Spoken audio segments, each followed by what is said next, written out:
So speaking of names, over the last year, many of you have pontificated about what our names should be.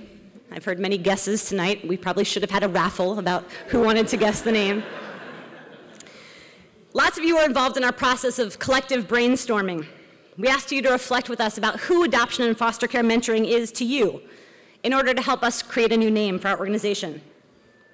We wanted a name that would grow with us, a name that's aspirational and hopeful and leaves room for us to meet the emerging needs of our young people. We also knew that many of our young people don't want to be outed. They don't want to carry the label of being in foster care. We wanted an organizational name that our young people would be proud of.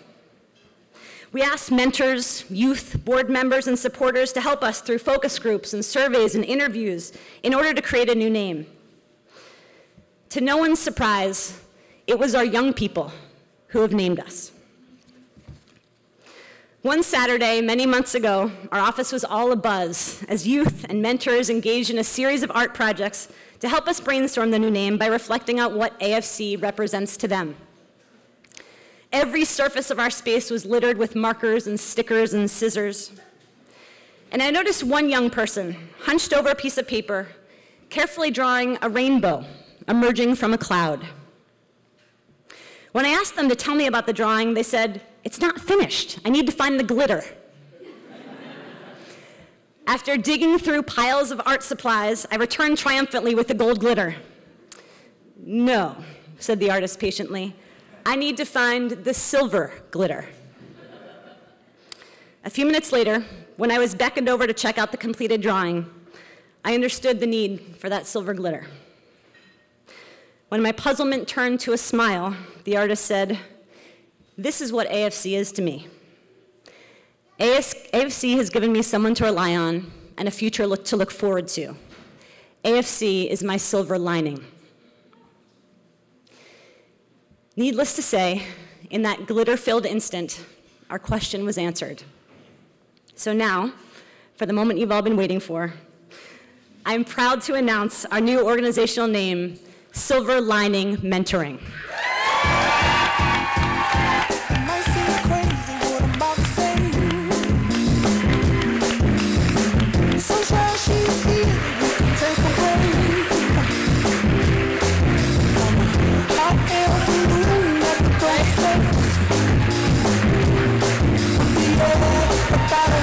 We are happy. There's something about letting out a secret that feels so good. The name Silver Lining Mentoring represents the truth of life in foster care. It's stormy and tumultuous, but the silver lining is the hope that young people find through mentors who will weather storms by their side, knowing that a brighter tomorrow is possible. At Silver Lining Mentoring, our mission remains the same, and our beliefs about young people in foster care are stronger than ever. We believe that youth in foster care deserve the same things that every young person needs: to be supported, prepared for the future, and to belong. We know that youth in care are remarkably resilient and courageous and strong. Our young people are smart and savvy, dependable and determined, industrious and independent. They make great students, employees, advocates, models, and world changers. We know that the negative outcomes that we read about happen because most youth in care have been robbed of opportunities to succeed.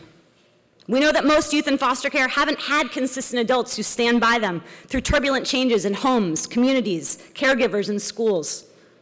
They haven't had a chance to learn the essential life skills that they'll need in adulthood when they're left to suddenly fend for themselves without a safety net.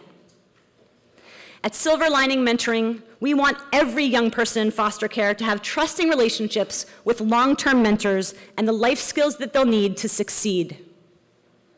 We believe that young people in foster care are powerful agents of change and that they're capable of greatness.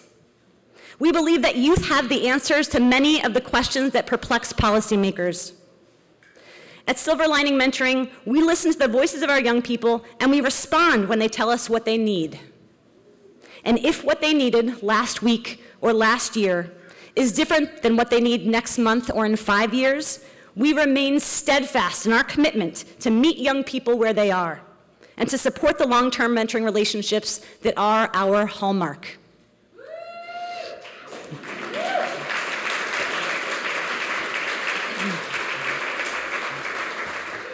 Simply put, we're giving our young people what they need, when they need it, for as long as they need it.